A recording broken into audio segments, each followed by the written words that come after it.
भले के तना भी इज्जत हो तनी सब बेइज्जती भैला पे तुरंत संस्कार खातिर मरी ले।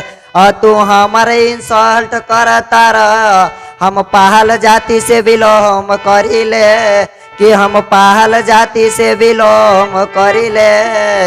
समंदर के गहराई ना पेले हर वक्त समुंदर में नहाए वाले, वो हर वक्त समुंदर में नहाए वाले।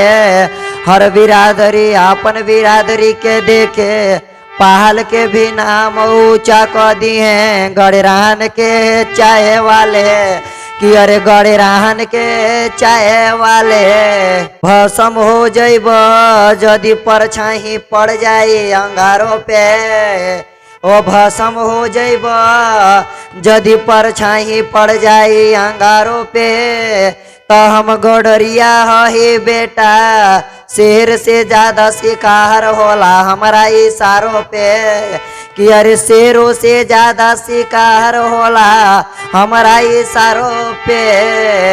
पैसा खातिर मरना पैसा तोहके मिली हर हाल के कि अरे पैसा तोहके मिली हर हाल के। पैसे ही खाना पैसे पर सोना ये उद्देश्य हवे पाल के कि अरे पैसा ही खाना पैसे पर सोना ये उद्देश्य हवे पाल के। भूखे वाले भूखत रह अंतर कुछ नहीं के एब में कि भूखे वाले भूखत रह अंतर कुछ नहीं के एब में।